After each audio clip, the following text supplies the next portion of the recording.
allegiance to the flag of the United States of America and to the republic for which it stands, one nation, under God, indivisible, with liberty and justice for all.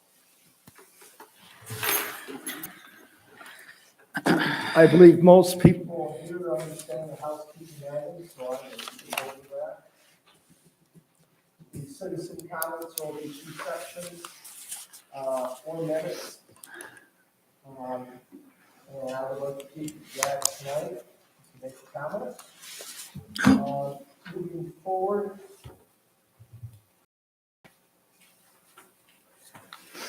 You have the approval of the regular board minutes, June 18th, 2024. Do you have any comments? I have none. I have a couple. Alan, any comments? With regard to, The minutes. no, I don't, thank you. So I think on section A,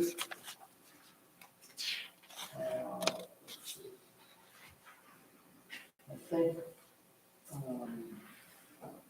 was looking at the names and I think Patrick got it right. Section C, special reports. Number 2, I think we needed to put the words that, didn't she say she closed those out or they still? They're new. Yeah, they were new. Still open? Mhm. Okay. And then item B, I think the last sentence in 2, with merchant being excused, I think that should be recused. Yeah, I saw that too. I didn't know what word to use in there. Recusal. So if there aren't any others, then I will make a motion to approve the June 18th, 2024 regular board meeting minutes with changes. Do I have a second? I'll second it. Thank you. Sure, I'll keep some simple notes. It has been moved and seconded to approve the regular board meeting of June 18th, 2024 with changes. Any discussion on the motion? Hearing none, all in favor, say aye. Aye. Opposed? That passes. Next item is the agenda.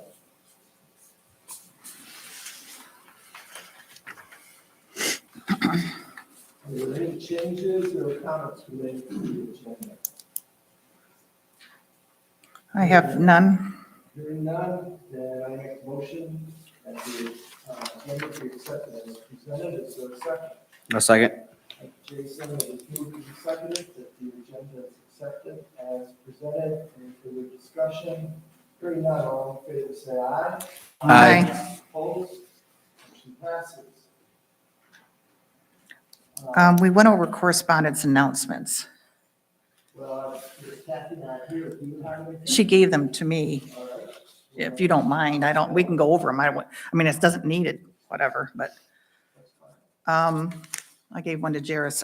She just wanted to go over the election tallies really fast, and I wrote them down. The 9-day voting early that we had in Banks Township combination, there were a total of 31 Torch Lake Township voters there.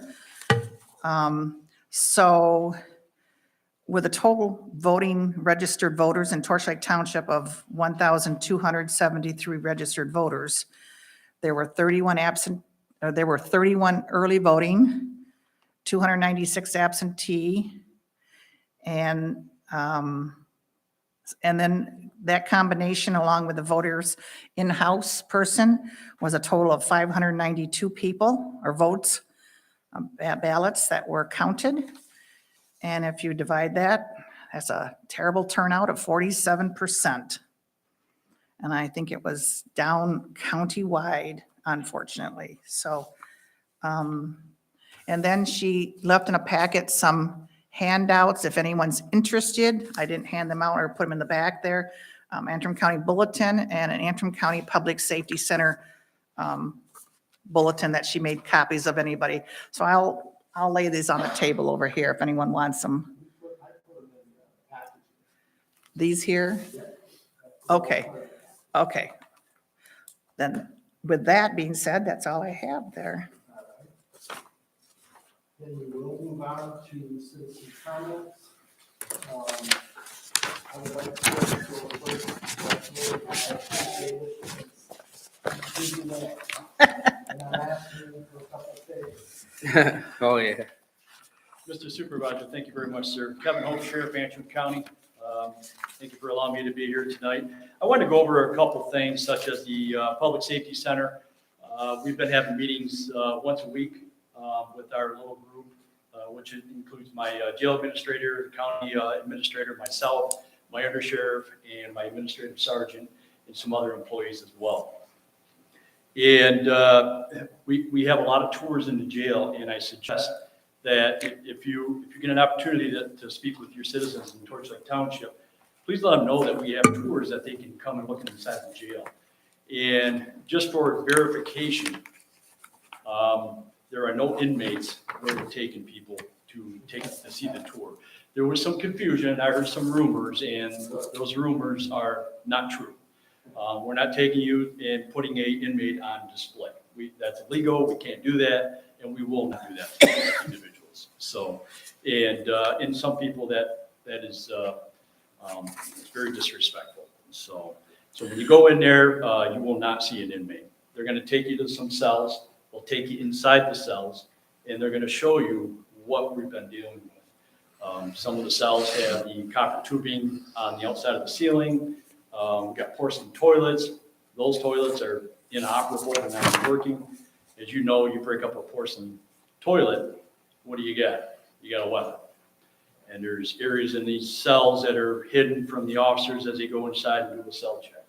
That is all information that will be given to you when you take this tour. And in the packet, which thank you very much, that you put in there, we have tours coming up August 20th. Actually, we have one today 23rd. at 6 p.m. Oh, yeah, 20th, Friday, Friday. August 23rd, we have one at 3 p.m. Sunday, August 25th, another one at 3 p.m. September 13th at 3 p.m. October 11th at 3 p.m. and October 25th at 3 p.m. I suggest anyone that is interested on why we're looking at this public safety center, go inside our jail. Do you have to have an appointment? You can get online and you can contact our jail administrator, or you can just show up. We're taking only so many at a time. Yeah, There's gonna 18. be two supervisors that's going to take you through the jail. You need to make sure that you're accountable. You're going to have to sign in. You can have a visitor badge, just so we know who you are. So you can't just have somebody walking through the jail that we don't know who they are. So, real quick, I want to go over the cost of this public safety center that the commissioners pushed to go through the November 5th ballot. It's a bond, and the estimated maximum cost is $32.5 million. That's a lot of money. A lot of money. They're looking at possibly contributions of $7 million, so putting that down to $25.5 million at a 0.56 mils. So if you've got a taxable house at $100,000, you're looking at $56 to your taxes. What was the mills again? I read somewhere. 0.56. Okay. That's on a $500,000 assessed value then? A Yes. $1 million house? Yeah, if you're looking at $100,000. Yes, okay, I got it, yep. Yes, So 5 times that. Mhm. exactly. So, but we have all these questions and answers that are open to the public. And it's in our weekly that we put out for anyone to have. It's on our website. And I suggest anyone to get on there and take a look at it. Or they can contact our office. Our dispatch center has all the answers to it with these little documentation. They can get right on there and they can answer all the questions. That's about half of what Meadowbrook has. Yes. So the bulk of that money then is going to come from the west half of the county in terms of property values. Okay, and so, no, I'm not criticizing that at all. No, But that's the way it is. Okay, That's the So same with the- all of them, the bond- everything. the bond is basically, it's an insurance policy for us. They're claiming that, we can pay for this by revenue. They're just doing the bond just in case something happens. There was another sheriff's office that built a public safety center or jail. They didn't do a bond. They didn't do a millage, and they got way over their head, and they had to off police officers.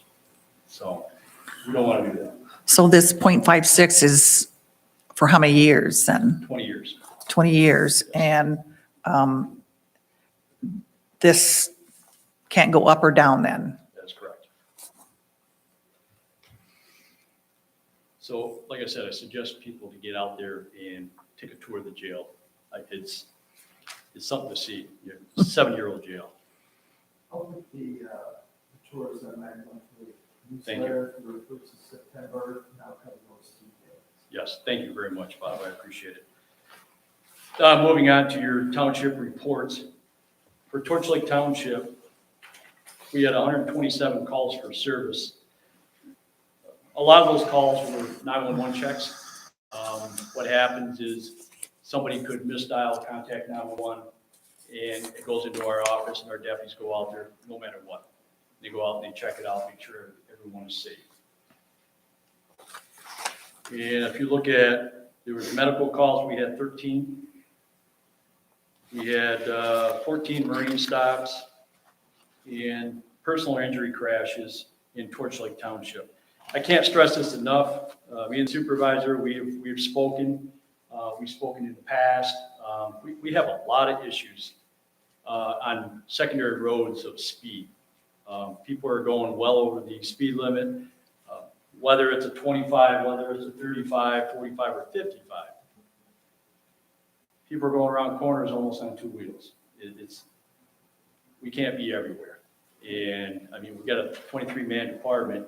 We have 3 different speed trailers and 1 digital speed sign that's battery operated that can go on like a speed sign, like the MDOT speed sign. It goes right underneath it. In fact, we're gonna utilize that in Torch Lake Township within the next couple of days on Northwest Torch Lake Drive. So we need to, I'm hearing a lot of this coming up. It's not just this township. You're looking at Milton Township, you got Banks Township, you got Forest Home Township, Helena Township, Mansalona Township. Everybody has got the speeding issue. And sometimes we don't know about it until somebody comes forward and says, hey, I was walking my dog down on Northwest Torch Lake Drive and a car come around the corner on 2 wheels. You know, we need to know these things. And I mean, we got well over 600 square miles to cover here. And we're trying to get our SRP guy, our secondary road guy, to get where he can to get those speed trailers out. And like I said, we have 3 of them and they are completely constantly booked up. So I will put you guys on the list to get one of those out here, Bob.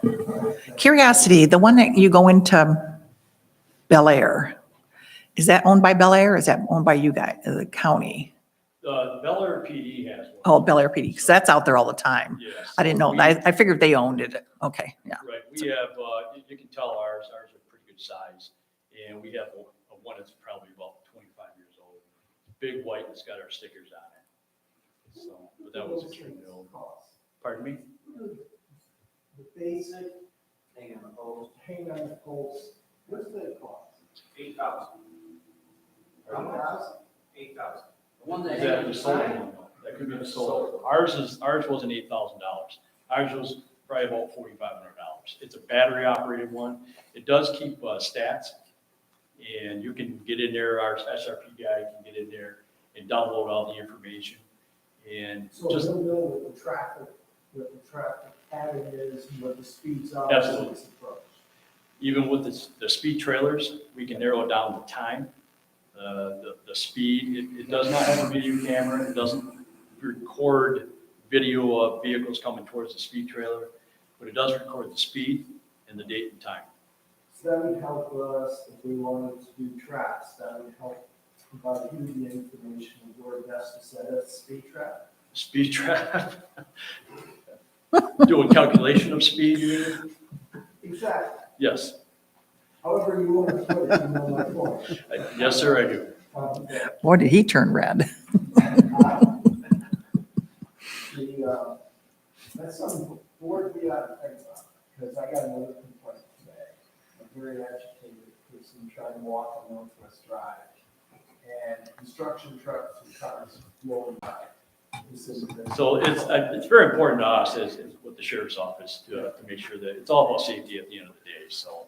Yeah. so I got- anything we can do. I got some old calls and forwarded on to you. Let us know. So, thank you very much. Any I got- Thanks, Kevin. I got something though. I mean, what?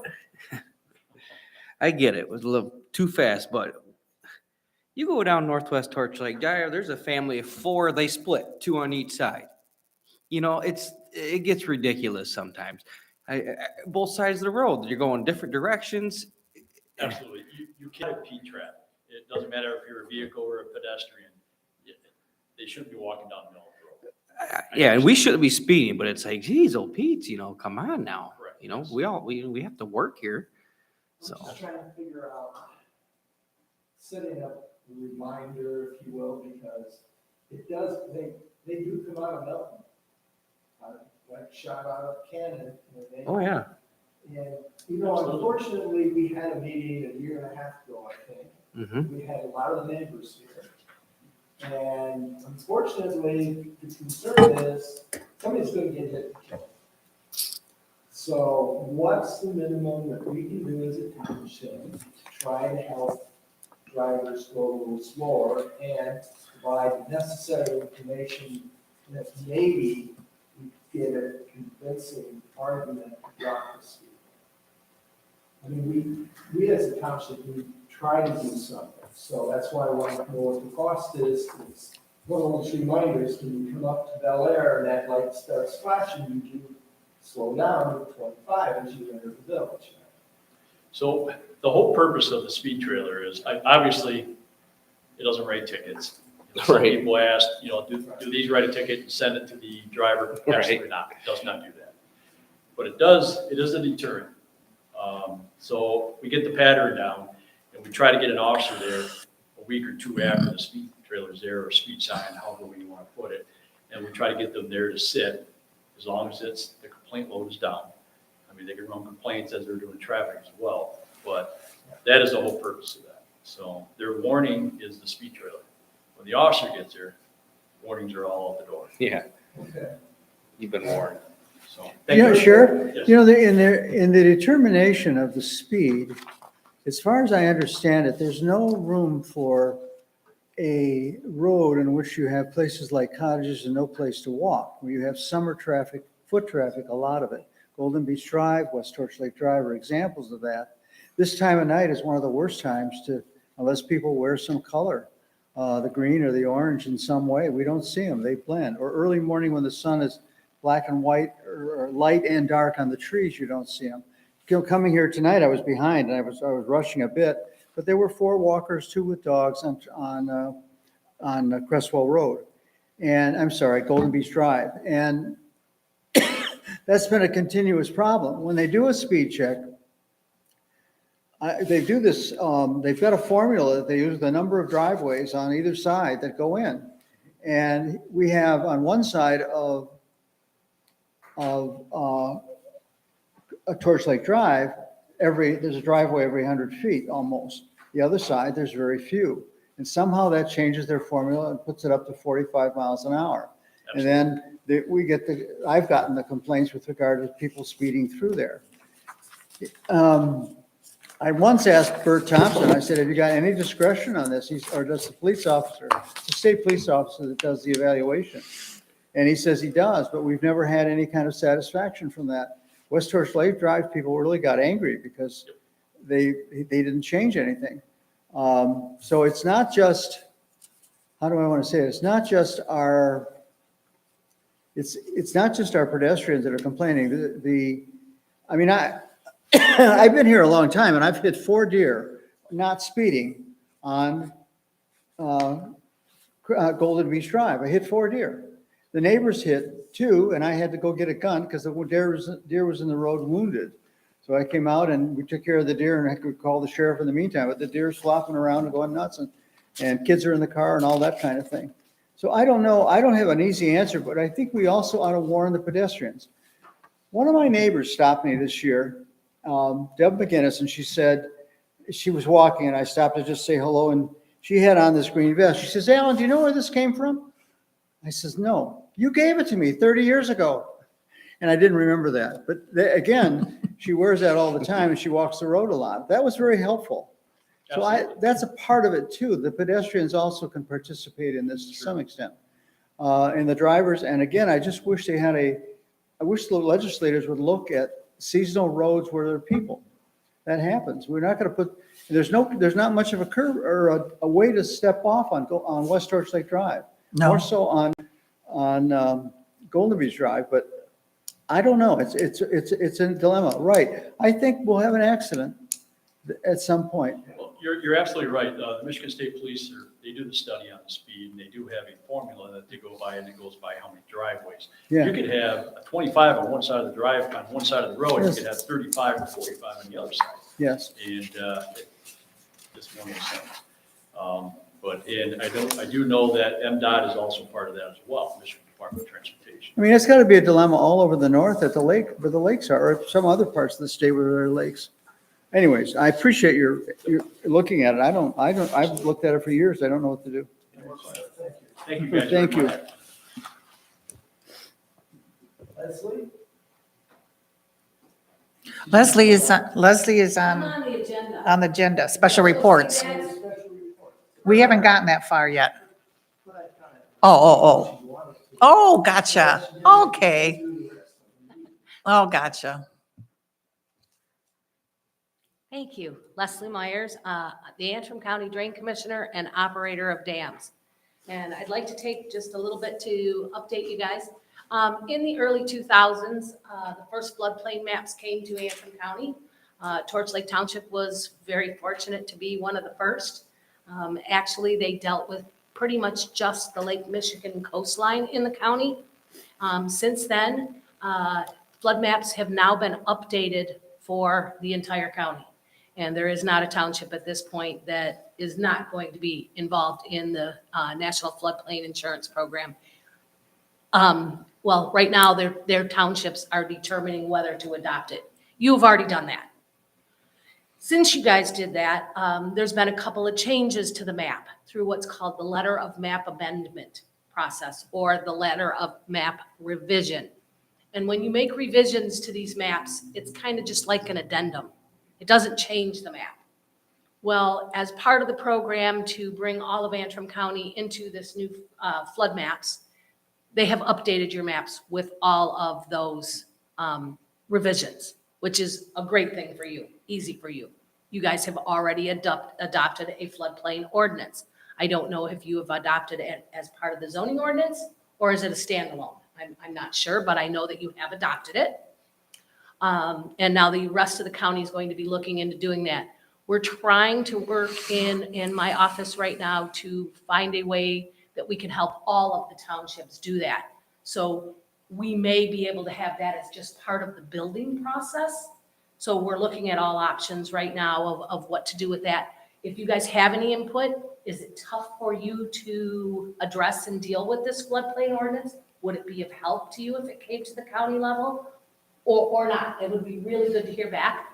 So your maps will be updated. Bob, you were sent some information. You got a letter from the FEMA people about 2 months ago. And then we had a meeting on the 29th of July.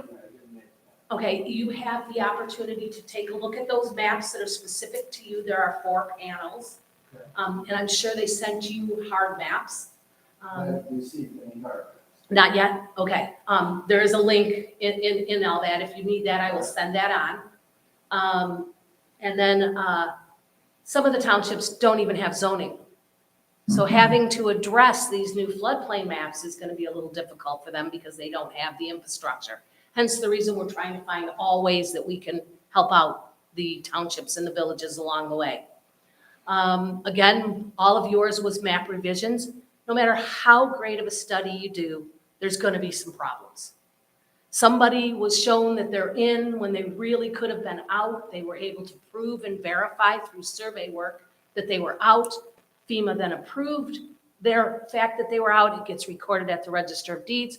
Good thing for you guys is all of these changes that have been made to the maps, good and bad, because sometimes you're not in, it shows you not in, and you found out through survey work that it is. And, so you have to make those justifications to be able to get the best rates, et cetera, that they can for flood insurance, especially with building new houses. And boy, we have a rash of new houses going on this year. It's amazing.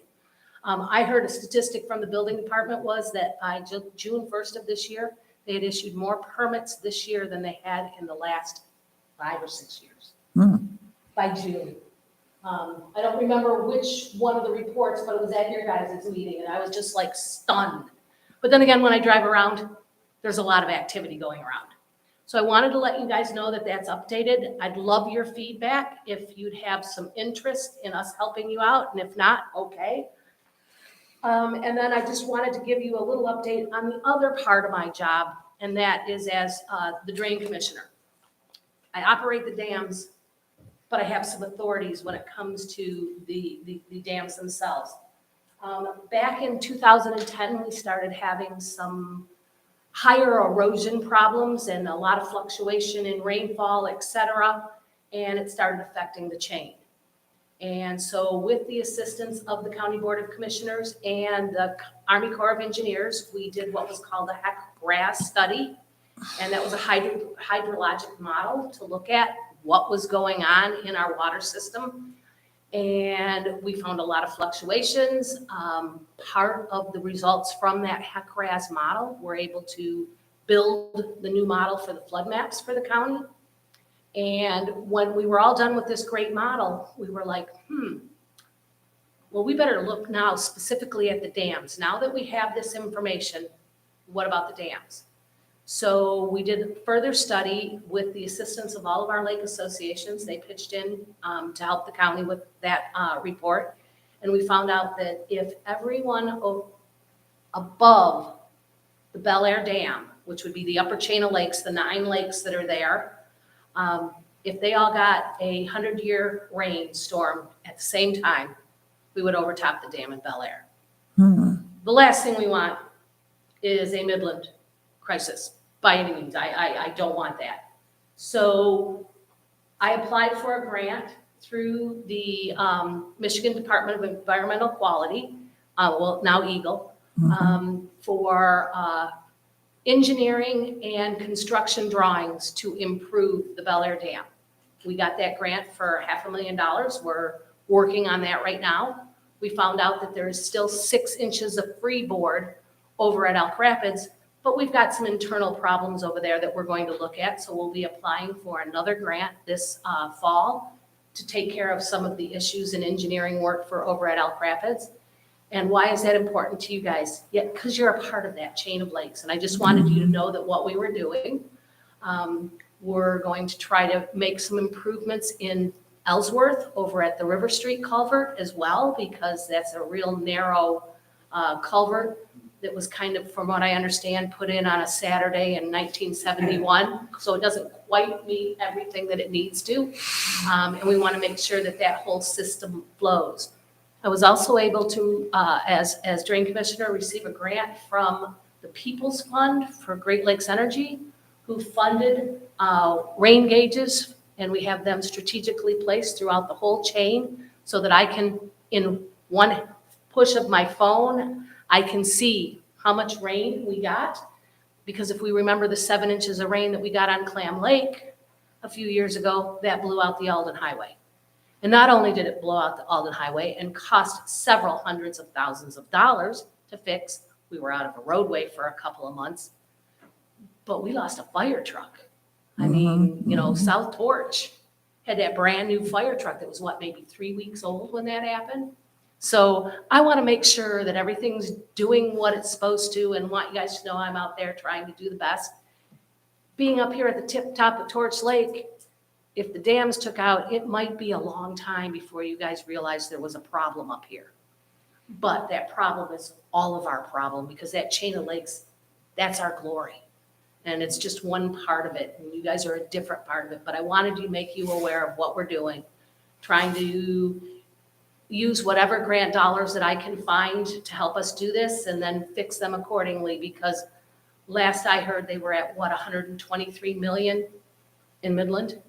Yeah, that's, And they're looking at some people with like $70,000 assessments, and I don't want to see that. if we can fix it ahead of time, I want to figure out how we can do that. So any questions, or I have some handouts that I can read for you? That's, One question. that's wonderful.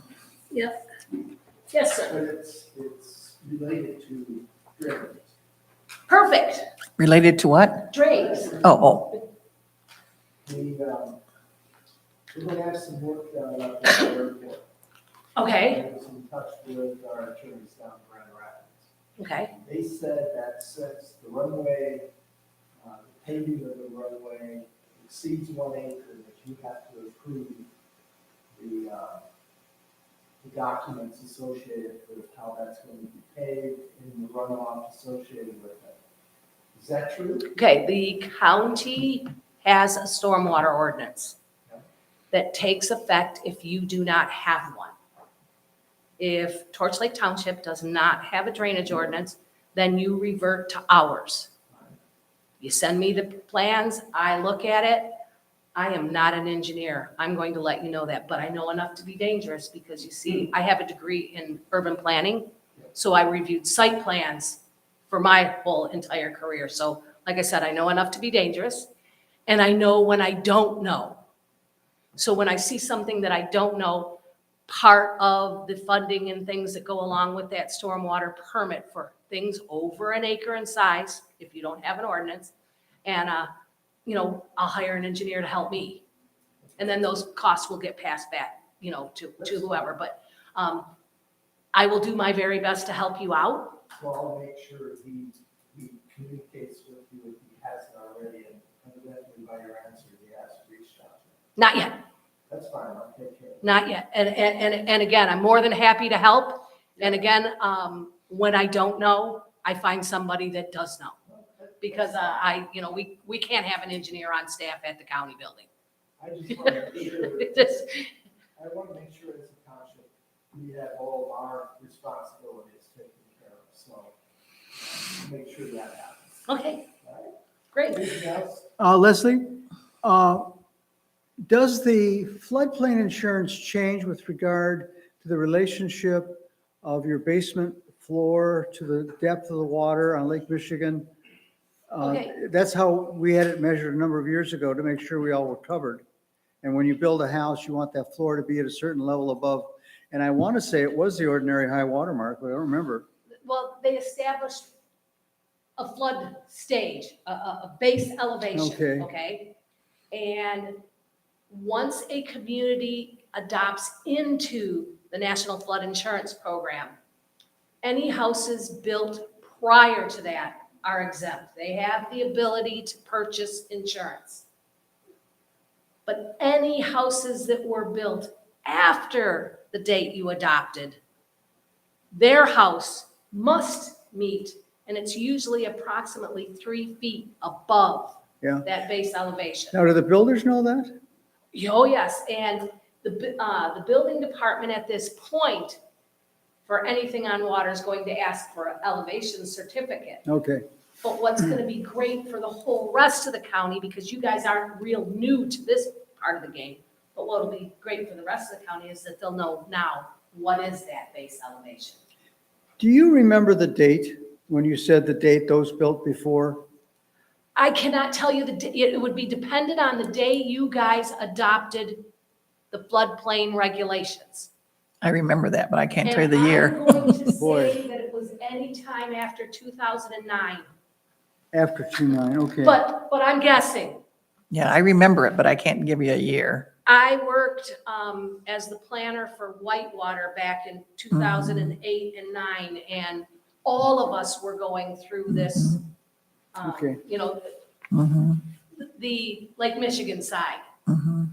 So, but I cannot tell you the date that you adopted it. If you guys pulled that out, found out the date that it was certified by you, and I'm not sure if your resolution required 8 days of publication, et cetera, but you guys, I could help you narrow that down if we had the right information, and I can come back and do that anytime. Would you have our resolution on file? No, No? Okay. no, but I'd love a copy of it, because as we start collecting all of the information to see how we can help all the townships. So the It'd be nice appendix, to have a database that, right, so the appendix that came through, we should probably have a copy of that attached to it type of thing then, Yeah. right? Yes. We should get one then, or if we don't Yeah, have and you're one? going to, and these new maps are formally adopted 90 days after, when FEMA puts their final stamp on it. Right now, it's in the review stage. Everybody has 90 days to say yay or nay.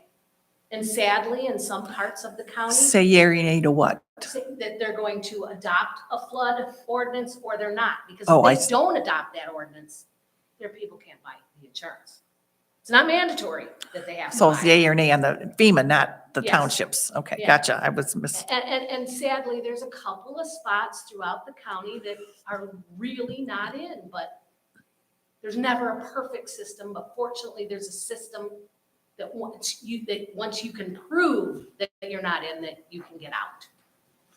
So I will be more than happy, Al, to help you guys if you want me to do some digging and we can put that information together. And if you think 2.8 or 2.9, would that be fixed power resolution? I don't It remember. was either a zoning ordinance modification. So what we have a resolution? master zoning ordinance. This floodplain resolution. You know, I don't remember it. I don't remember it. It was Yeah, before I'm trying, you. it might be. No, but I he's don't been on remember since it. 2000. Oh, no, it's, you've been, oh, I thought you were just the supervisor in about 16. Yeah, he was on He's on the Oh, board. He was a okay. trustee. Okay, but yeah, it was, because we had some of those very first meetings up here Right. back in I remember 08 and those. 09. You're right. We did. But I could be off a year or two Yeah. too, because, my mind's going sometimes too, that I'm not quite up to speed. But feel free to give me a call if you want any other help, and I'm always there. You had a flash drive. Is there information on there that we could? Nothing different than what you got right there. Okay, very good. All right, perfect. Thanks, guys. Thanks, Leslie. Jared, your turn. Say hi to Joey. I will. Thank you.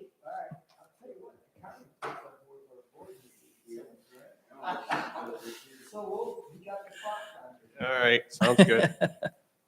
Yeah, like she met, Congratulations, Yeah, thanks. Building permits are up 120 this year over last year, and last year was a record year. So if you average it over a couple of years before then, some people don't realize that our building permits are, you have an actual building permit, then there's plumbing permits, there's electrical permits, and there's mechanical permits. And the report that the commissioners get just lists the total of all the permits. So it's not all brand new houses, but people do a pole barn or they add on, they need a permit for that. So permits are up, revenue's up. Antrim County, the medical examiner gave us their report, and the mention of drugs and a cause of death, the top two were methamphetamine and fentanyl in 2023. And they were both up from the year before by one. They were two, let's see here. Looks like we had 2 from methamphetamine and 3 from fentanyl. Prosecutor also gave us his report, and the 3 top misdemeanors are operating while intoxicated, operating without insurance, and driver's license violations in Antrim County. Operating while intoxicated was the highest, I believe it was 82. So. And the Antrim County Master Plan, the commissioners adopted it last meeting. Leslie helped with it a lot. There were a couple minor things, minor revisions from the time before, but if you reviewed it in July, I think there were only 3 changes, so it's pretty similar. Very good. Thank you. Yep. People are drinking if they can't afford their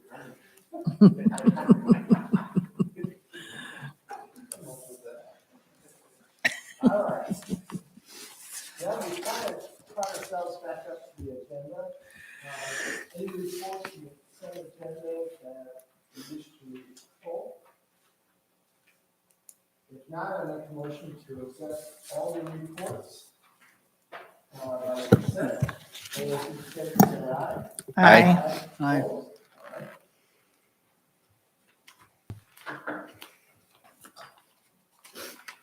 All right. Special reports, Jason, Planning Commission. Canceled. Well, that's right, but you had a meeting before that. That was the interesting one. Yeah, I gave a report on that last month. So we've got next Monday Mm-hmm. is the hearing on the Storage units, storage units. I think that's the only item. I believe so. FOIA update, the Kathy, did you have anything? No, she didn't give me anything on that one. All right. Finance report. I had one typo on page I gave to you. If you look under road fund on the left-hand side of the page, deposit for 2024 road maintenance program. Results was misspelled, and the number in yellow, I had a bad form, so just highlight that. Otherwise, as always, if you have any questions, you can give me a call. Cash position is still good. Fire truck is still expected to be delivered sometime in December. And the end with Canoe and once the second one could have delivery as early as June, October, probably December.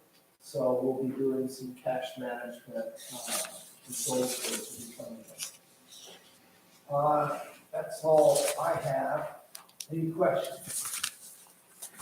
If not, we'll move on to business tonight. We have no old business, and this month we have 2 items. At long last, Andy and I were at the planning commission meeting at the county. They were very impressed with our report.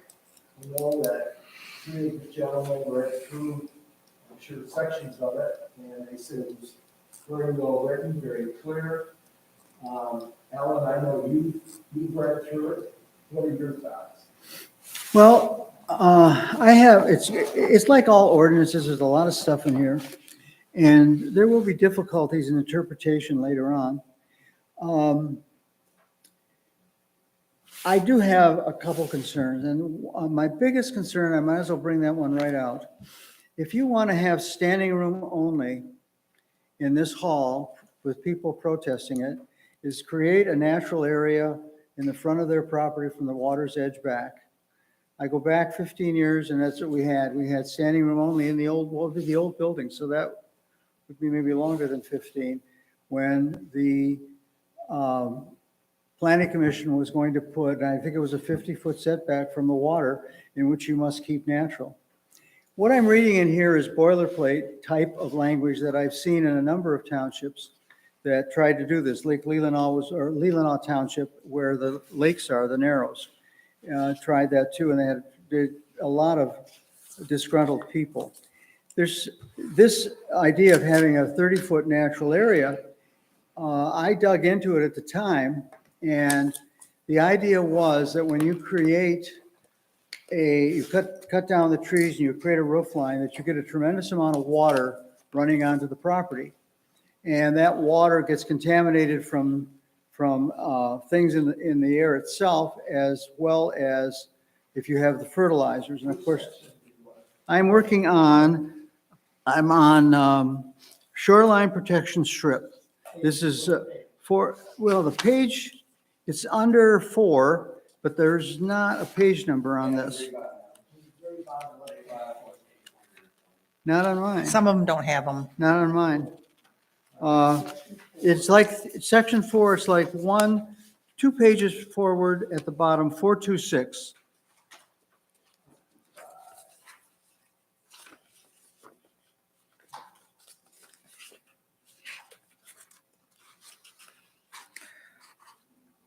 Section 4 what? 26, section .2.6. I'm not sure how that quite goes together. Shoreline protection. Correct. And, again, there's a number of things that I'd like you to question on this. When that was proposed, I don't remember I just can't remember the name of the chairman. Lives on Torch Lake. He was a Pepsi-Cola representative in Lansing. Who? Lee Scott. Lee Scott was here. And the word got out that you had to have a natural area on your property from the water's edge back. And most of these were Torch Lake Township, Torch Lake people that came. It was standing room only. When I walked out of there, I had something like, people handed me money. One man gave me $1,000 check. He says, we're going to fight this. We're not going to have this. And of course, they had already built their houses. Their landscaping was already done to the water. Their piers and docks were already out there. And now that's on Torch Lake. There's very few empty lots, if there's any, and the places are already there. And they want you to have a natural area, and they specify the kinds of trees and vegetation that you need to have. Now, one thing it does say is that this is going to be looked at if you're going to put a new house on the water. Now, for Lake Michigan, this won't work at all. The shoreline, when the high water mark, it took out 30 feet all the way up, no problem. I mean, and what are we going to do? Replant that area? It makes no sense. And the people were just angry about this. Now, I read the FDA, was it FDA? EPA study about this section of natural area that would break up any toxins that come from your home or from the rainwater off your roof, and it would break them up, chemically break them up. And that was mentioned in the EPA study, but they also mentioned something else. They said another very effective way of taking care of that rainwater on your property is what is called a rain garden. What you have right in front of this building is a rain garden, this strip of wetland right here, and the strip over out here. here. That thing eats up any rainwater stuff off the parking lot. The third one, which was so interesting, said plant trees. Tree leaves are wonderful for picking up toxins and putting them in their leaves. They drop the leaves, and then the insects chew it all up, and it gets dissolved. They would not, the people that brought this forward would not recognize those three methods. They said, you got to do this on the shoreline. And I personally read that report. So the thing that seemed to be getting the people, and I don't know how we got this in here. I don't know who brought this forward, but I do know that at least at that time, the Torch Lake people said, no way. I don't remember how many Lake Michigan people were there or what was the condition of the shoreline then, because we've gone through roughly 30-year cycles on high water. Alan, to answer that question, we went through it in three sections. One was when we had steering committee. The second one was with Steve Langworthy, and he reviewed this language, and I think a lot of it was associated with the zoning administrator as these properties came up. It's not like we're going to go on deep lease actions with existing property. And then the third one was when the planning commission had their meetings, this was part of the discussion in the public hearing, and nobody came. Well, again, I would guarantee you if I sent letters out, you'd fill this La Hall. Well, I know that. What I would suggest is that you bring this to the planning commission and have them look at it. I don't want to hold up the whole package for this, but I think this is something that could be brought back to the attention of the planning commission. And if you want to bring more people in, that would be fine. But Well- it only came out. Well, I understand that, Bob. It's a matter, I understand your position too in getting people out. And I had the same issues. And you really have to reach out to them and let them know what's going on. And then they'll respond. You don't get a lot, for example, when you did planned unit development, you had very few people there because most people are not going to do a planned unit development in the township. But this one here was amazing, what showed up. And so that whole thing was dropped and out of there. I will tell you this, that what we found in other townships where this was being pushed is on the next page at the very top, it says protecting community scenic values. And these people were very upset of being on the water and having to look at cottages. they wanted to have trees along that shoreline to be natural. And I looked at that, just as soon as I saw scenic values, that's why I used the word boilerplate when I looked at this. In addition to that, when you look down on that next page down at F, seawalls shall be permitted with appropriate agency approvals. Well, this is in conflict of having a natural area there right off the bat. And in Lake Michigan, a number of seawall type things went in when the high water was here. Otherwise, you're going to lose your house.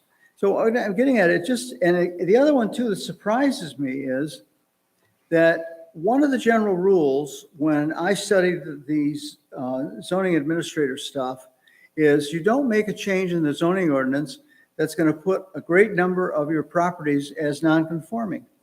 You have to, and that's what this would automatically do to properties, especially properties on Torch Lake right now. Again, I would just bring all those concerns to the planning commission. And I'm sure Andy can set up a separate meeting. Well, I don't know if taking those out, I mean, why do we have it in here is what I'm getting at. What is, Well, there was concern over the lakes and the quality of water, and clearly, Protection Alliance was very interested in this, and they came out and voiced their opinions prior to us getting here. That was also during, when we were doing the septic tank, that was one of the things that they were concerned with. yeah, Is the shoreline, if you will, and how that is having an impact on the quality of the water in Torch Lake specifically. So clearly, we understand these issues with Lake Michigan, and again, I think you have the points there. That would be something that you could then ask the planning commission to take another look at, and let them put it on their agenda. well, again, you've got to get some experts in here with regard to the formula. You leave a natural area almost to the point where you can't look out your house to see the lake. You have to have a certain number of trees and things there. That was extremely bothersome. The other one is why they would not consider the idea of trees on the property that also do the same thing, and the idea of even rain gardens, which can be done. I can take you to a property on our place that has a rain garden. It's outstanding. Well, I think part of what they're in here is trying to protect the trees, that they don't want them taking down the trees. No, I'm talking about, they talk about the addition of certain kinds of trees and foliage along that 30-foot setback area. Well, Yeah. those are items that were presented as being logically correct for that section of the lakefront. It's only if you remove the stuff, right? Well, they have to replace it, right? No, but what I'm getting at is that the people were angry because they wanted to see the lake. Right. When they're at their house, they want to see the lake, and having this natural area in there was part of it. Most of them already had landscaping and things done there. And we've had issues with the fertilizer there. It's true, which I think is right, not to have fertilizer on lawn kind of stuff. But this one here, they were adamant about this. And I went through that and I said, holy mackerel. I was surprised who brought that. Now, again, I understand. And the other side of it is we're all done. What's left there to build or to change? That all of a sudden we would make these places basically would be non-conforming. It does say in here, the only thing it did say is that when you build a new house, they're going to want to know what you're going to put in that 30-foot of property. Well, I don't know if we have any open lots left anywhere. Well, the other thing though, Alan, is they're coming in and tearing down the old home. So. And I think. So I think that's part of the approach. But again, I think, so we did 4.4, something that the planning commission could revisit. Or they don't. Well, the only concern I would have is that I would like the people to know what this hearing's about. I'd like them all to know that this is going to be considered and see what kind, the attitude clearly may have changed, but I'm hesitant on this one big time because of again, I think there were 2 meetings altogether. And I totally was surprised what happened how people didn't want it. The planning commission had it on their agendas and they were all I understand that, Bob, but that only works under certain circumstances. You got to reach out, I promise you. Anyways, that's my thought, but I have another thought. I have some other things.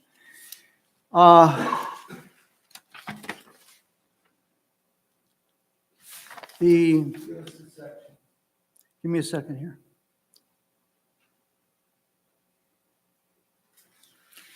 One, under water edge, this is the very back on page 193. This is what made me trip, Bob, because I wanted to see what it said in our old ordinance. And if you look at water's edge, the Lake Michigan shore, this is the ordinary high water mark as measured by the Department of Natural Resources, and I want to say it was in 1985. And they call that the ordinary high water mark. And you can have that surveyed now. They will survey it and show you the mark where the water was on your property at that time. Now, what's important about that mark is that when that is solid ground and not water, you own out to that, you have authority out to that mark, out to that point. And the DNR has authority beyond it. When it's covered with water, if your house is back here and here's the mark, and now there's water here, you don't have authority out to that mark anymore because you don't have authority in the water. And this should state as who put this mark in here. And the reason it should state that is because we ran into so much difficulty. It took nearly a year because by mistake, they put in 581.5 as the ordinary high water mark. Well, where did that come from? Well, the Army Corps of Engineers used 581.5. Somehow it got in our ordinance, and we went almost a year and a half before the Planning Commission got around to, or not, they weren't getting around, I forget what the struggle was, to make that clear. I remember In that. addition to that, there's another ordinary high water law on the Great Lakes, and it was established by the Michigan Supreme Court. And it has nothing to do with what the water level was. It has to do with a statement called in which you look at the shoreline of any of the Great Lakes, and you can see the spot where the water has gotten the highest, and it seems to make marks and issues all the way along there.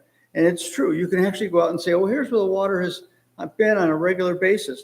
The Michigan Supreme Court made that the ordinary high water mark because the rule that they were dealing with was who has a right to walk along Lake Michigan. And they said that as long as you're not on the ordinary high water mark, you have a right for passage to go through those properties. So what I'm saying to you is I would like this to state that this is the mark established by the DNR at that time, and now the Eagle Point as well, so that it's really clear what this mark is. It caused a lot of havoc in the past.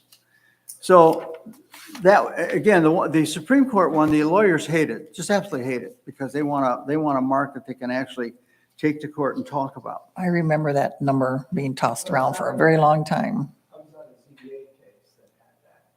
That was where the individual built back into the setback. In fact, two cases on that. One was a deck and the other one was a concrete wing.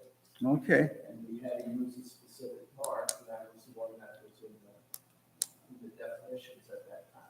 Yeah, yeah. So I understand that. They- It could be something that might be a state of flux over a period of time, if they decide. I expected them to change it, but they haven't yet. So, It was I believe it's a 1985 level, and that's when the water was high. what else? Well, I don't know. This is an extremely important document. And I really do wish we had a full board to say okay to this. I have no questions with regard to the writing, and the order of it is fine. There's always interpretation stuff that we're going to need to deal with. But that part of it is okay. But I'm flabbergasted on that 30-foot natural area along the shoreline. It doesn't add up for Lake Michigan. And I know the Torch Lake people, many are going to be upset with having to think that they're non-conforming because they don't have that 30-foot of natural area on their property. I can go walk the shore. In fact, I took boat trip on there last year along the shore and looking at the kind of houses. You were looking at the ZBA case. Maybe. You guys were going out there, you were evaluating, I think it was something on the shoreline that was the planning or zoning administrator, I think you went out with somebody to, it was the ZBA case on the Michigan side. And their lawyers filed a Freedom of Information Act as to how many properties on Torch Lake were within a certain number of feet of shoreline. You remember? You know, that wasn't me. I think that was my nephew that did that. No? Wasn't it? You were involved in having to go through the whole map. You spent hours, or you guys spent hours. Oh, yeah, I had to go through all the zoning ordinances. Yeah. Yeah, I did. Oh, yeah, that was, I went through every single ordinance back to the beginning. But the other thing I look at too is that we also had the case that Bob Spencer took to court with regard to his neighbor and building of that seawall. And the court allowed, as long as there was nothing attached. No, it didn't. What's that? It did not. It said Bob didn't have standing, and they didn't make a decision on it. But they did, the court did state that the CBA was the only organization to find the fact that the pyramids were not a structure. Because it didn't have concrete. Yeah, rebar, and they were on top of each other. The judge put that in there. Yeah, I read that. So, Um, I would say that you didn't have standing, but I'm not so sure that, what that judge might have decided if Bob didn't have standing. Well, you know, again, I think the Torch Lake people and the Lake Michigan people, for that matter, are really very conscious of polluting and all of that. They really are. My neighbors are, and I am. And Well, that was certainly the intent of trying to put in the right vegetation to help with the environmental concerns with Torch Lake. but again, why can't I keep saying, if I can put in 30 foot of natural vegetation, but I put certain number of trees on my property, deciduous trees, probably best. Why can't that work? And also, why can't a rain garden work? You can, I give you an example. If you go east on M72, just down by Acme, you're going to go by the veterinary office there. He's probably about a quarter mile from the corner. He had a rain garden put right in front of his place there. And that rain garden was to catch rain off of the roof and off of his driveway. And it's beautiful. It's like ours here. And it works to take care of that kind of pollution. And why we would subject our people who want to have a view of the lake to this and the interpretation that we would have to say, well, that's not enough vegetation or you need more. It's just too nebulous. And I really don't like it. Sure. So when you say for him to talk to the planning, what does that mean, Bob? Well, the If he's, commission could do an amendment if in fact they agree. So rather than holding up the whole package, because we would have to then go back to the county, the question would be, why not take the package and pass the package, and if your concerns have standing with the planning commission, they can pass the amendment to alter the plan, to alter it. Otherwise, we stay under the old zoning ordinance, which has been clearly stated is outdated. so if we were to make changes to whatever prior to that, it's got to go back to the county again then? It would have to go back to the planning commission. Planning commission, you're right, but it doesn't go back to, They have to decide if they agree with you, if they don't, then it's still, if they agreed with one section, we would have to go back to the planning, or to the county. The whole thing or just that one section? Well, the package would go back with that change. If the plan, see, if you pass it and there's an amendment, then only the amendment has to go to the county. If you don't pass this and the whole package, if you change in the package, it's going to have to go back to the county because we haven't approved it. So it all depends on how you want to approach it. I just wish they had an opportunity to understand this thing better and to really bounce it past people on Torch Lake with regard to the reasons for it. I mean, I was pleased that people passed the septic ordinance. I think that's beneficial. And I think they should take a look at this because so much of their investment is looking at that water, being able to have a pathway to go out to their docks and things.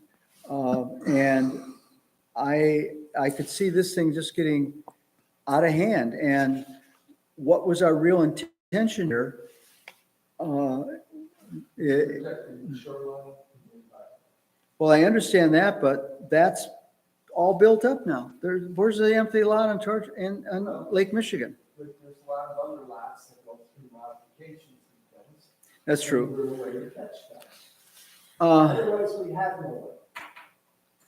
Now, that's Well, why I again- say You can't even plant grass up to the lake, you have to. The principle, that's very clear, is there. And the question is, if you go back to the planning commission, what are you going to ask them to change? Well, personally, I'd say take the whole section right out. Move it right out and indicate if you're going to protect anything coming off those houses, that you would allow all three and you'd evaluate all three: trees, rain gardens, and I don't know if 30 foot's enough. They came years, the one before was 50 foot. And and I said, I didn't even know where that number came from. The 30-foot came from, who was the Eagle person, the lady? Heidi came. to- She was a conservation district. Right. She came to the planning commission back when all this rewriting and stuff came. And she came in to say you needed to protect the shoreline, and the 30-foot was her idea. But it wasn't for the protection of the shoreline. It was to keep bad nutrients from going into the water. And Which protects the shoreline. It's one of the, either or both. The idea was, she said you should have 30 foot, and she was the one that took that to the plan. it never made sense. And in fact, I'll tell you that Leland Township voted and took out their whole ordinance when this was in there. Took it out and redid the whole thing again. They voted it out. And it was, again, they were looking at Lake Leland on the north and south branch. And they, again, like Torch Lake was already built up and they had their landscaping and I think Elk Rapids Township has this ordinance though, don't they? who? Elk Rapids Township? Well, I wouldn't be surprised because they've tried to put that in a number of different townships. And I know my mom's neighbor started to cut his tree. The other neighbor freaked out and called the cops on him. Yeah, Because you're not allowed to cut the this is trees. the kind of thing you run into. Yeah. I can't believe you want to live on the lake and not be able to see the water. I agree with Especially that. Torch Lake, you want to see the water. I like to I've have, got trees, I see the lake. I like to have grass right up to the water. Okay, all right. I'm not a, Are you done, Alan? I'm done. I agree with Alan. I think it should be looked at again, but again, we did have plenty of opportunity for people to come to our meetings and voice their opinions, so. There were like 2 meetings. I mean, this has been going on for a year and a half, 2 years. well, I know, but I don't see the final product. My turn or, I'm sorry, Sharon. okay. I'm not a water person, so he brought up very vital. If I was to win the lottery and get a lot on Torch Lake, I would want to be able to see it, so. But my concerns, I'm going to jump at Jason here. Can you explain to me what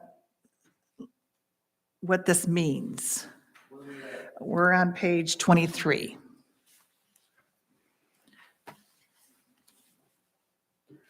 .28, it says animals. Keeping all those animals within 5 acres or greater in size.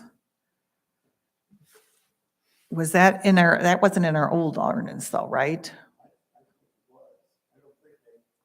I think the horse, I think it was R1, R2 districts, category A, and 5 acres. Well, where I'm going on this one is there's so many people that have chickens nowadays, free range chickens or put them in the backyard or something. They, eggs and so forth. That would ban anybody having some free range, some chickens raising in their backyard? Is that how I'm reading this? I think one of the big things is horses. Okay, horses. There were concerns. Are we going to monitor chickens is what my question is. Are we monitoring? I mean, is there a right to farm act in there somewhere with some of this?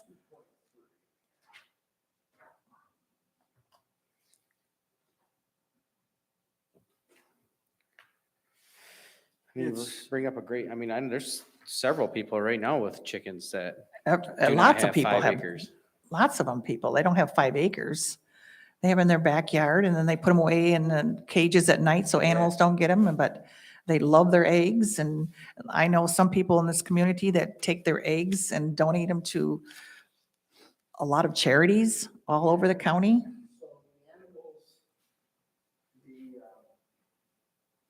everything is the same except it was defined for AG, R1, R2.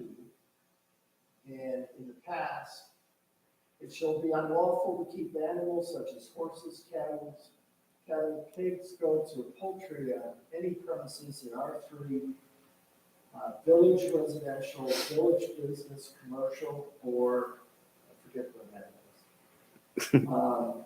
Zones, provided that the keeping of such animals shall be permitted in an R1 and R2 zone, residential lots in the agricultural zone.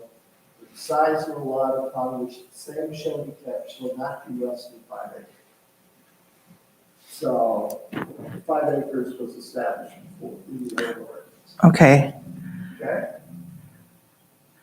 so, And it's cleaned up where taking out the village, commercial, village business, and commercial property. okay, so, Still have to have 5 acres? You still have to have 5 acres. to have a chicken running around your backyard. Right. Well, Change it. I mean, it's, I mean, Half acre. what if they're doing it already? Are they grandfathered You're in? right. well, let's see, they would have been out of ordinance, under the old ordinance, and nobody filed a complaint. It was zoning. So you'd have to file a complaint that you see a chicken running around. Okay. All right. All right, next one. Next one, My neighbor's got a rooster.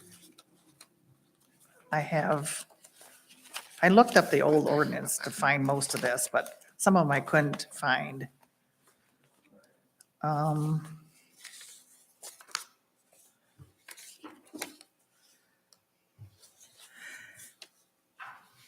If we can look, this one doesn't have a number on the bottom either. Well, you need the code. 4, section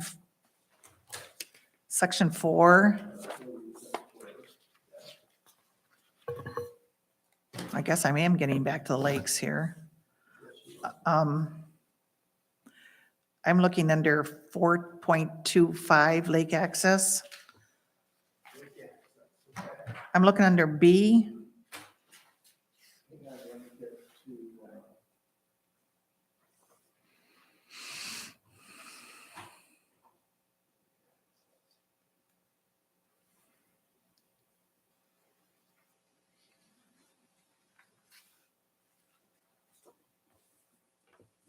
Just clarification is all I want, looking for.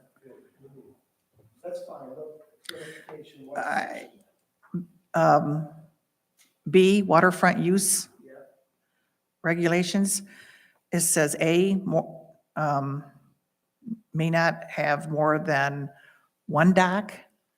Dock is a dock a pier, or is it a boat launch, or what is that? What's that? If the boat's attached to it, So you can only have one boat there, per. 100 feet. Right, per 100 feet. Right. So if you have more than that, you can have one dock, you can have one swim rack, and the dock is limited in length. So as for instance, we have one dock, one dock. It's on Torch Lake, that's made out of concrete, it's grandfathered, and it's a big dock. Another gentleman, I've got a complaint where they put in some pretty good sized pilings. But it's within his setback area, and it's one dock, and all that's, it's a regular dock, except the piling. So what do you put jet skis on? It's a lift, Lift. So that's not a dock then? that's not a dock. I'm just, that's my clarification here. It's How we, next to the dock. so how many water toys can we have here? If I use the word loosely. Well, if you look at number 2 of section B, no more than 4 personal watercraft for every 100 feet. Where's that at, Jason? The next page, section, or number 2, underneath G, the last sentence.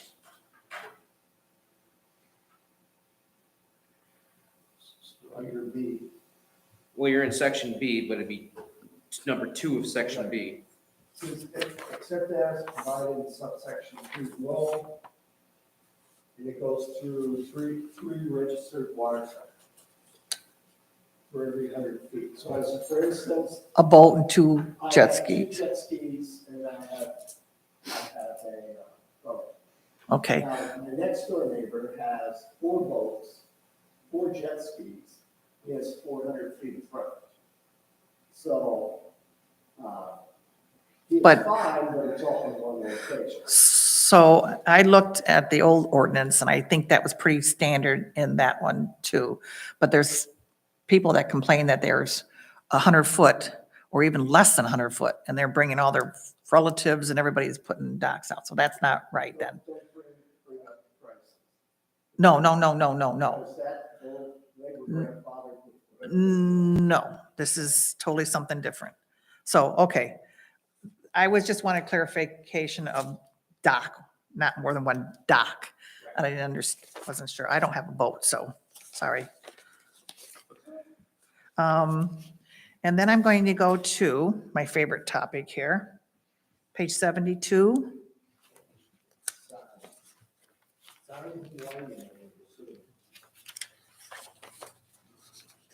I just want clarification on something here. Before you go there, what do you spend on that? I understand. I just want a clarification because this, I just want clarification. It says, Where are you? Which side? well, let's go to page 74.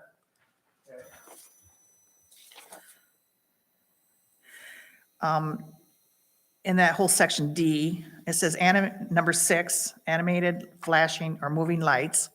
Okay, stop right there and go flip to page 78. And A, in that middle of that page, it says, with exception of approved electronic message signs. So tell me what is moving lights and what is that? Somebody can explain that to me? Perfect example was the sign that Eastport Market put up. And you're right, these are similar to what we had before. But the bigger concern is where it's flashing. and it's Right, changing understand. the I can message. understand the It's changing flashing. the message. It's changing the message in that sign.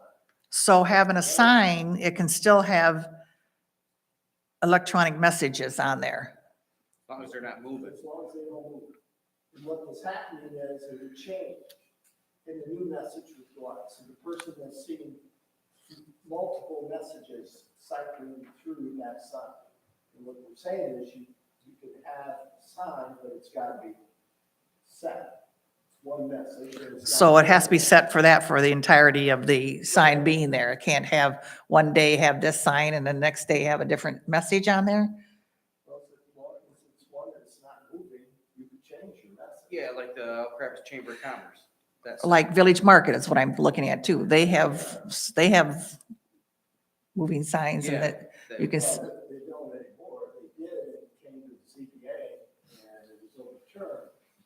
and he had a sign removed. And now his sign, if it's moving, then it's in violation. Okay, so they could have a message out there one day, say such and such on sale, type of blah, blah, blah, and, Those were $1.59. and then the next day can have a different one. Orange juice for $2.50. Ice cream inside or whatever. I like ice cream better. Okay, so that means that, I just wanted clarification of what it's saying here. Approved electrical signs, with the exception of approved electronic message signs. I wanted that explained to me. It doesn't say changing on there, does it?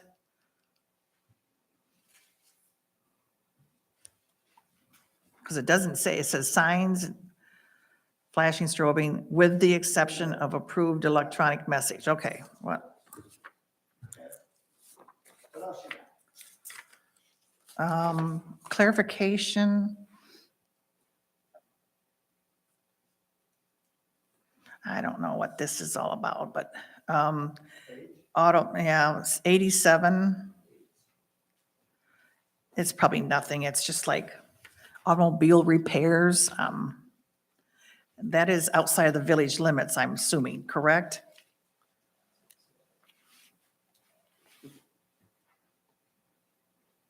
Where are you at again, Sharon? 87. 87, Alan, on the very bottom, Okay. automobile repairs.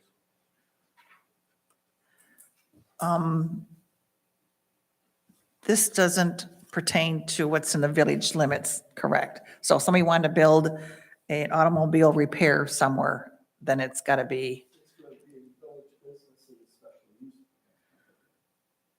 Because this is under the section of special use. so whatever is there currently is grandfathered in then, with vehicles sitting out there. Yeah, so the corner, because that was one of our discussions, is that the corner guy was grandfathered. Bob, Okay. You just said something. Would those properties on Torch Lake be grandfathered in? Which church? Which property? It's with regard to the 30-foot setback. That would be a question, but I would assume yes. Because we're not saying we have to go through and change the property, we're saying. that- Bingo, bingo, bingo. Okay, that's helpful. Sorry, I had to interrupt, but I'm bothered by that. I'm glad you did. Okay. It takes a long time to go through all the data I've got up here. I know. And at our age, it goes through school. Sure, what else? 95. I'll bring up an animal here. You got lots of that. Well, I like clarification. You got 95, number 6.23 3, self-storage. C.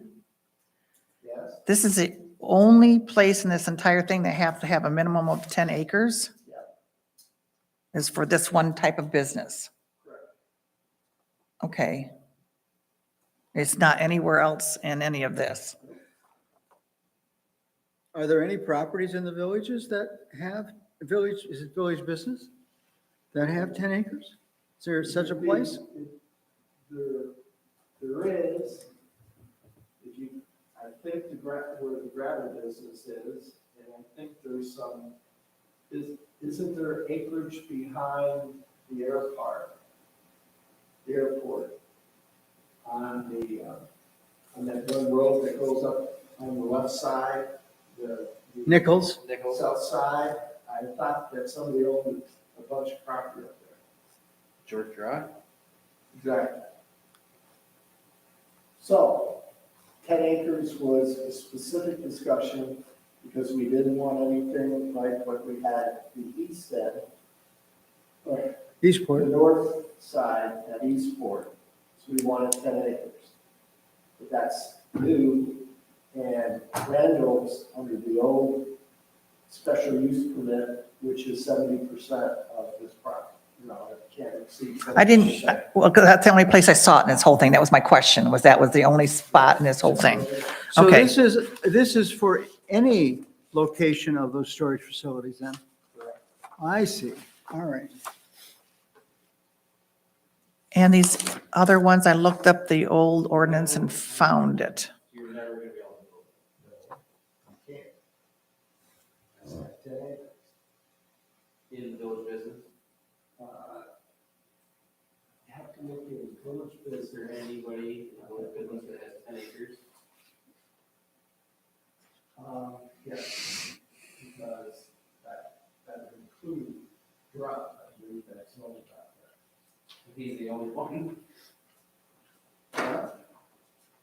There was quite a bit of discussion regarding storage units, and it was something that was not under the old, it has to be under special use permit. Once you pass this thing, that there's going to be very limited areas that it will be allowed. And I do know people that have an interest that may have that number of acres. When is this going to affect?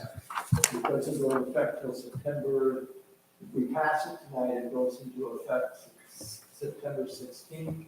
It's got to be published next Thursday. Are we gonna have a room full of people on Monday bringing this up? No, not this. Okay. Because they brought, if you'll remember, they brought it up at the last meeting.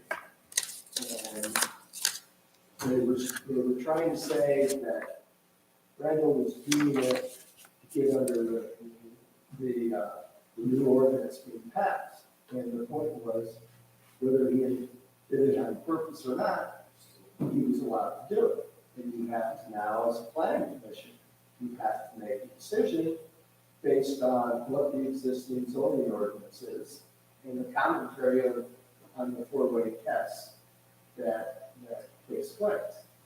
So it's zoned, it's special, the use is allowed under the old ordinance. I forget what number 4 is, but number 2 is, is it compatible with the adjacent property, which is the Conservancy and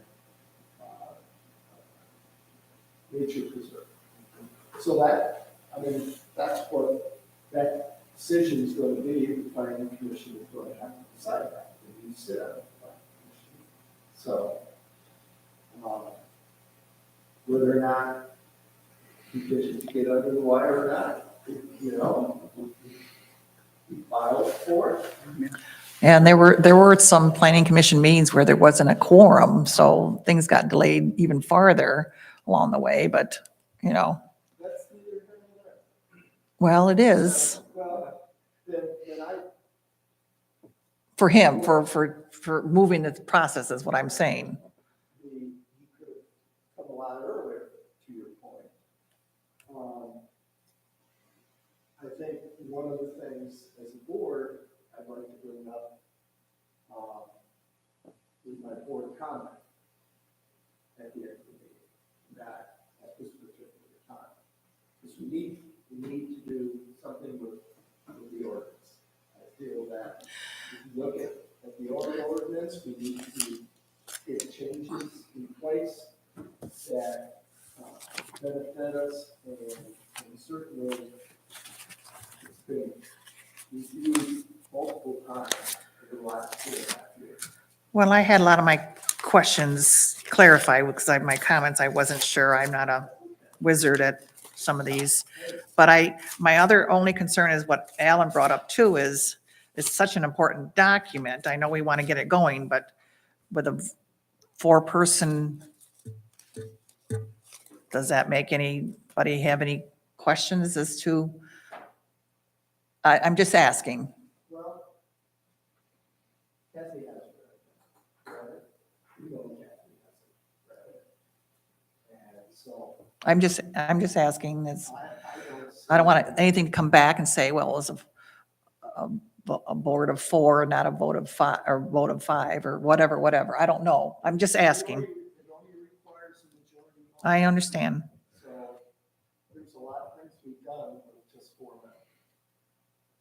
Because we have had. But this is a biggie. Well, it is, but you spent a lot of time, money, and energy getting it to this point. And I applaud everybody that's put all that in there because I appreciate that. That is not my forte, but And quite honestly, yeah, it took us a year to get it through the planning commission. But there were at least 2 meetings just on findings and where they went out and looked at examples of lighting to make sure they were getting the quality and what they wanted as far as the parameters and statistics and associated with the lighting, voltage and whatever. I mean, there's been a lot of work put into this. That's not to say that at some point we don't, to your point, Alan, I think the fact that people are grandfathered, they're not going to, everybody's not going to have to dig up 30 feet of their property. No, they're not. Is one of the answers. I'm glad you thought of it. But there was a lot of thought put into this. And I just think we can pass it, and if people are obstinate about something, the planning commission is always there to listen to amendments. And amendments are a lot easier to get passed. Move forward as opposed to passing a whole package. So, any other questions? No, I applaud that effort. I really do. Yeah, I do too. I mean, just, I'm not knocking that. makes effort me nervous whatsoever. because this is in good, this is, affects a lot of people in a lot of different ways. And we just got to work at it together, I guess. And Here's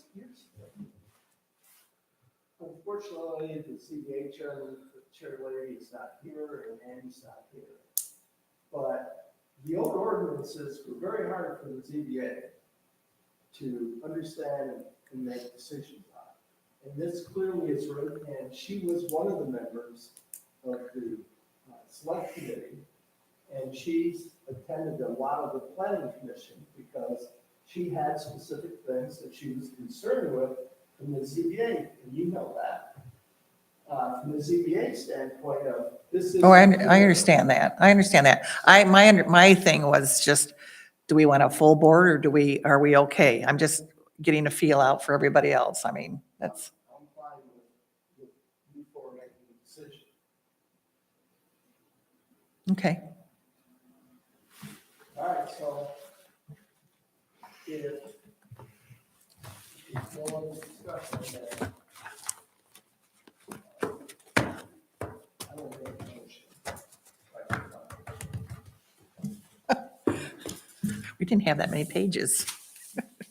I know, but I've got pieces moving around.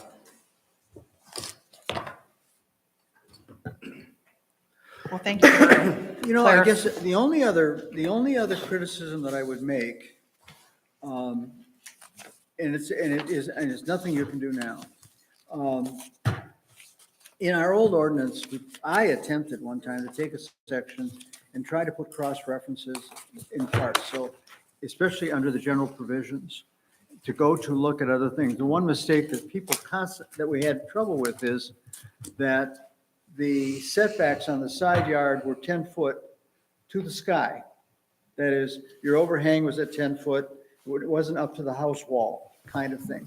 And builders would get that mixed up because it varies between townships. And so I attempted to try to put references back and forth. And so that you could, well, there's a little exception over in this section. This does some of that, but this improves that tremendously in terms of having to have it. Case too, Mhm.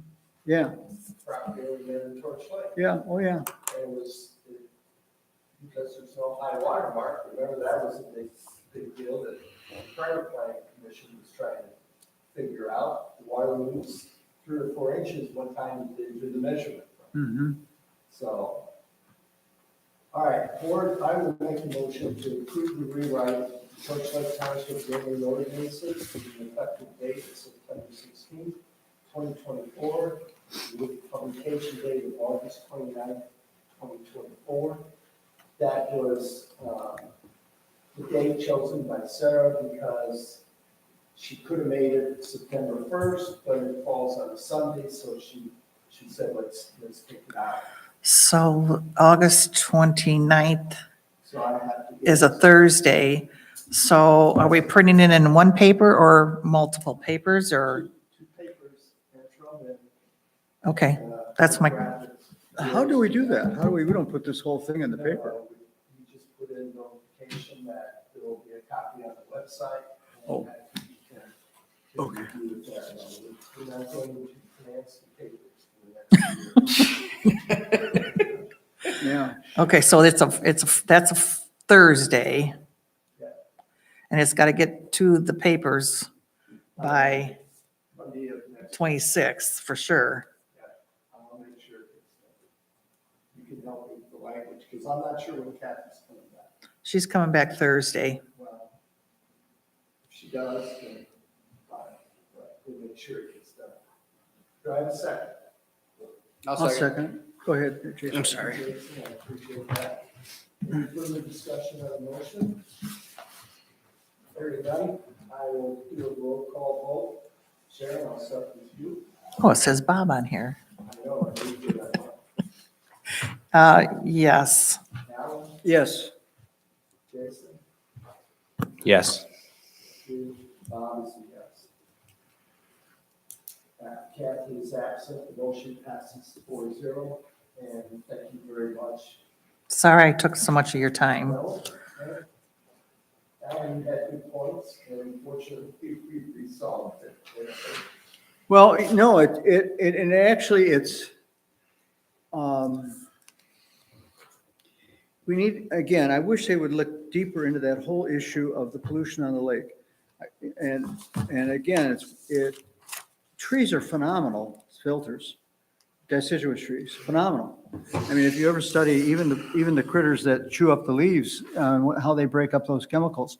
And that's why you find unusual things in leaves, like all the different spices and flavorings that come from leaves. Drugs, marijuana, for example, is in the leaf. It's not something the plant uses at all. It's getting rid of it. Can I move to point number 2? Yeah, go ahead. So the park committee held a meeting, and they passed unanimously a recommendation for the board to take up, that we increase the pay for our park attendants, the day before, the day of, and the day after, with 3 different holidays. So that would be Memorial Day, July 4th, and Labor Day. Those are high volume days, and it's also their holidays. And the rate that they would like, the increase is from, I believe it's currently $21 to $25. So I figured out it's probably less than $1,000 a year. And I think it's kind of a recognition for them working those days. Oh, it's very high impact times. So Big time. Yeah. So, any discussion on that, any objection? Well, they will have to indicate it on a payroll sheet. They would have to indicate it on a payroll sheet and not just hours worked on a day. It's got to be Well, is that, in their lap help me too. with this, is that like holiday pay? Yeah. Is it different than the other holiday pay we offer here? We don't offer holiday. We don't have, like. The on ambulance Christmas- full-time, the staff over there has holiday pay, Well, yes. That's what I mean. Is that not like time and a seasonal, half or not double time? seasonal. Well, that'd be for the day of only. Holiday is Time and a half, overtime, it's time and a half, holiday, I think it's double time. So it's not double? No, it's time and a half. Is it? Yeah, All right. Time and a half. So this is different, a little different. though. this is better than time and a half. Well, 21 to 25 is not time It's and a half. not better than time and a half. Well, it's $18. He misquoted. Oh, it's not 21? So that's still nine on 18 is 27. Right. So. Okay. This is much more than time and a half, It's just especially that- because time and a half would only be on the one day, but you got 3 days. So it's still better than holiday would be 1 day at a half a pay extra. Well, we're treating the other 2 days. That's what I'm saying. It's almost like, so this is far, far better than the day of the holiday as being time and a half. That's fine. The idea is to recognize the fact those are 3 days that are really tough. They So that, like to give the I believe it. people more money. I wouldn't have believed it before, but now that I down there more, I believe it. I see. well, I work down there all those It's holidays. All right, so I will make a motion. So it'll start for Memorial Day, or for Labor Day then? Yeah, I'll make a motion to add holiday pay category for day part attendance of $25 per hour for the day before, the day of, and the day after related to the holidays, Memorial Day, July 4th, and Labor Day, holidays effective August 21st, which will encompass that Labor Day. Is there a second? I'll second it. I'll second. Any further discussion on the motion? The day after Labor Day, you think? Yeah, Monday is, we have the. Labor Days, it's not very much going on. No. So that's like a, That's a bonus for them. yes, okay. Especially if it rains, it's a rainy season Well, too. Either that, or it would be 2 days before Labor Day. Because that Friday's gonna be busy. Yeah. I mean, I just can't imagine, I just can't imagine the day after Labor Day, which is Tuesday. Everybody's gone. Yeah, that's the first day of school. I can modify this. I think like the 2 days before would be better than the day after. And 4th of July changes, it's always the 4th of July. It could be a Wednesday or a Friday or any We're probably not day. even gonna have a full And staff Labor on Day, everybody's gone after that. the day after Labor Day, we probably won't even have a full staff down there. It's the same as Memorial Day. Memorial Day, there's always celebrate on a Monday also. But I could see a Tuesday after Memorial Day being busier than a Tuesday after Labor Day. The kids are out of school. Yeah, Memorial. Not all, no, kids aren't out of school until the College kids are. college kids aren't down there. College kids are back in school. We just dropped our kid off yesterday. So we'll modify this. Day before, the day of, and the day after related to holidays of Memorial Day, July 4th, and 2 days prior to Labor Day, Yeah, that sounds better. and including Labor Day. Yep. Effective August 21st, 2024. Already a lot of people have gone back. We drove through El Rapids today and there wasn't hardly a car at the beach. Yeah, it's gonna be slow. 2 weeks ago, you couldn't find a This parking is a slow, spot. yeah. All the businesses have dropped. All right, is Alan, you okay with the change? How many days total is it? 9. Yeah, okay, no problem. All right. So I'll do a roll call vote. I'll vote yes. Did you get it? You didn't get a second, Hey, did you? Okay. Sharon, Yes. Alan, Yes? and Jay. Yes. So we need to kind of We'll work on clean that one up. That passes 4-0. That finishes new business, board discussion. I kind of highlighted it earlier. Tim has advised me he's going to pave that runway. He put it out on his website, I guess, or Facebook or something, because somebody could be messaging. I did talk to lawyers in Grand Rapids, they did kind of the documents that you'll need. I communicated that to Tim. He has applied to the FAA. There's a specific form that he has to apply.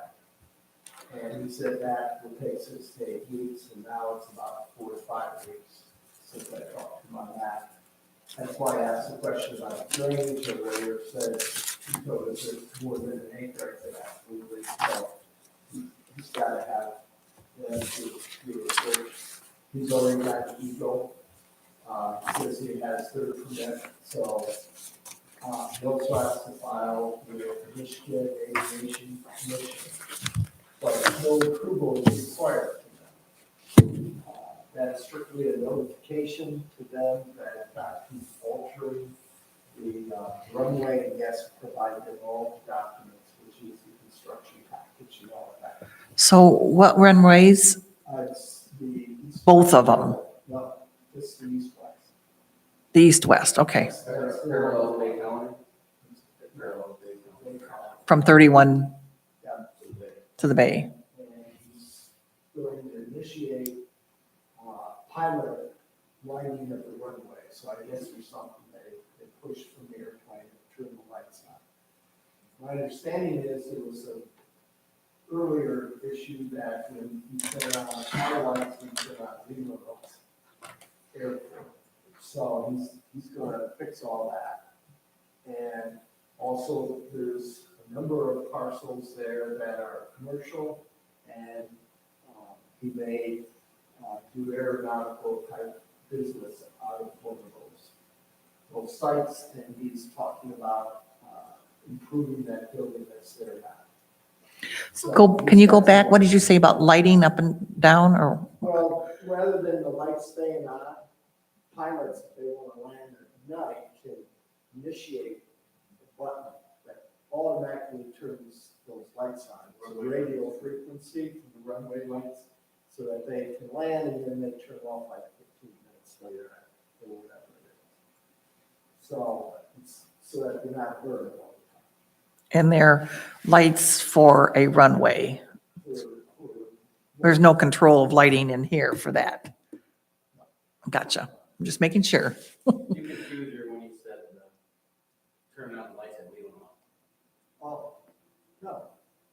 Yeah, you said. Well, turn yeah, on the because lights the and- radio frequency was similar or whatever, and so that he's fixing all that. Okay, yeah, that's what I was, Yeah, it sounded like, how you said it, it sounded like we were controlling it from here. No, All right. no. It's a radio frequency of his building over there that communicates with it. It's well beyond my understanding of electronics. But I just want to let you know that that's coming and we don't have jurisdiction over that over. the township. No, the jurisdiction we have is a non-conforming asset. So you can't expand the runway beyond its length, and everything that we have found is 3,300 feet.